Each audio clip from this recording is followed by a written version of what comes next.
Dahulu, pada abad sebelum Masehi, tempat ini adalah sebuah pelabuhan. Tempat bersandarnya kapal-kapal dari berbagai penjuru negeri. Mereka datang untuk mencari rempah kapur dari Barus. Pelabuhan ini dikenal dengan Labu Tuo, titik jalur rempah Nusantara.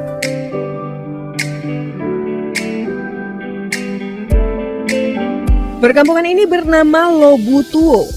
Nama itu diambil dari sebuah nama pelabuhan tua yang pernah berdiri di atas tanah ini sekitar 6.000 tahun lalu. Pada masa itu Labu Tuo pernah menjadi emporium atau pelabuhan niaga samudra yang didatangi para saudagar berbagai bangsa. Dengan kapal-kapal besar, para saudagar datang dari Jazirah Arab, Persia, India, hingga Cina. Tujuan mereka ke Labu Tuo hanya satu, mencari rempah nan wangi yang tumbuh di tanah yang subur. Rempah itu bernama kapur dan tempat yang mereka tuju bernama Barus, sebuah kota terpencil di pelosok Tapanuli Tengah yang makmur.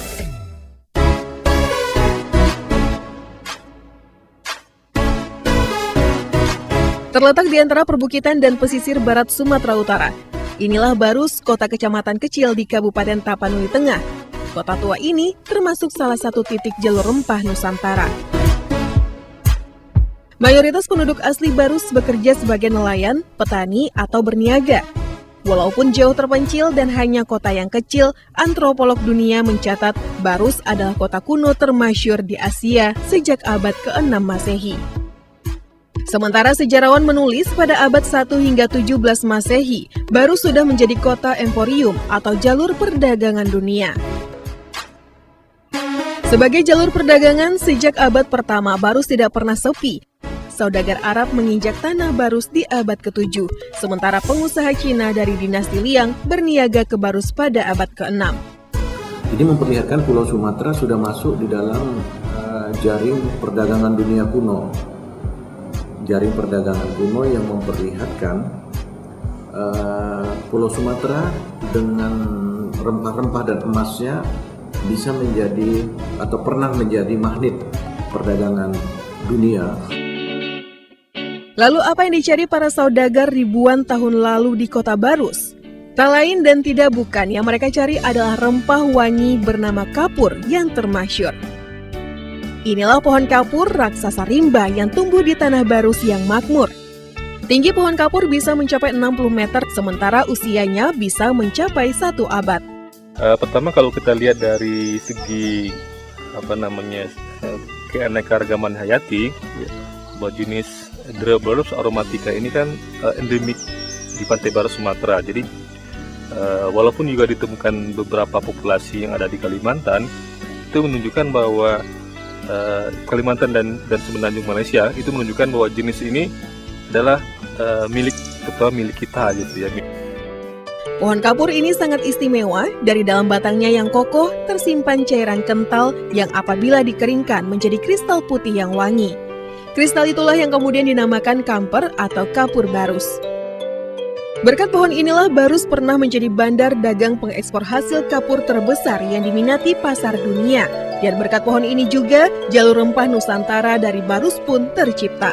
Kapur dari Barus ya, istimewanya karena hanya tumbuh di Barus. Jadi itu adalah tanaman endemik, nama latinnya Drobelus aromaticum. Kapur ini dipergunakan untuk pengawetan, terus kemudian juga obat-obatan gitu. Nah, para ahli, berdasarkan data para ahli, kapur ini sudah menjadi mata dagangan yang penting sejak awal Masehi. Kapur dari Barus berbeda dengan kamper sintetis yang digunakan masyarakat modern untuk membasmi serangga. Kapur Barus dimanfaatkan untuk medis, bumbu atau bahan makanan, kecantikan, hingga untuk keperluan ritual. Barus itu kalau kita jilat menghangatkan badan.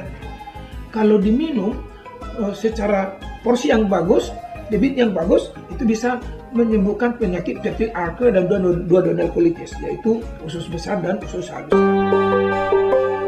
Karena segudang manfaat itulah pedagang dari berbagai bangsa berdatangan ke Barus hanya untuk mencari rempah bernama kapur.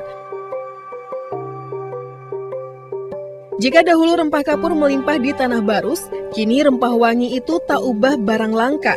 Sudah dari generasi ke generasi, mayoritas penduduk asli Barus tidak lagi menanam, memanen, apalagi mengolah kapur barus.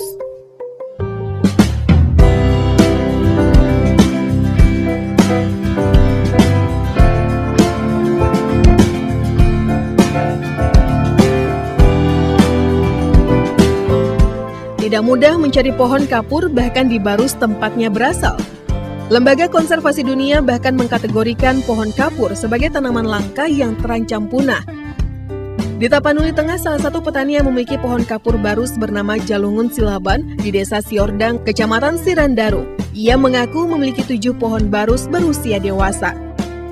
Menurut Silaban, ke-7 pohon kapur Barus miliknya ini ditanam leluhurnya dan diwariskan hingga generasi ke generasi. Silaban mengaku salah satu pohon kapur miliknya ini sudah berusia 100 tahun atau ditanam sejak abad ke-19. Inilah kapur barus yang dibuat asli dari pohonnya ini. Oke. Coba cium dulu. Ya Pak, Aroma. jadi ini adalah rempah yang dahulu menjadi incaran seluruh saudagar dari berbagai penjuru dunia. Dan saya rasain dulu ya bagaimana aromanya.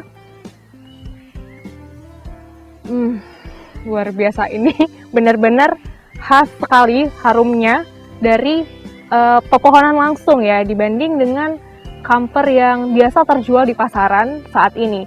Dan dari rempah ini menghasilkan banyak sekali perubahan kebudayaan, agama, dan juga sejarah. Kapur Barus bukan sekedar rempah biasa. Dari sebatangnya yang keras dan segenggam kristal yang mewangi, tercipta sejarah pencarian rempah yang mengubah wajah dunia. Pohon kapurnya memang sudah langka, tapi setidaknya catatan sejarahnya menjadi sebuah warisan yang layak diabadikan.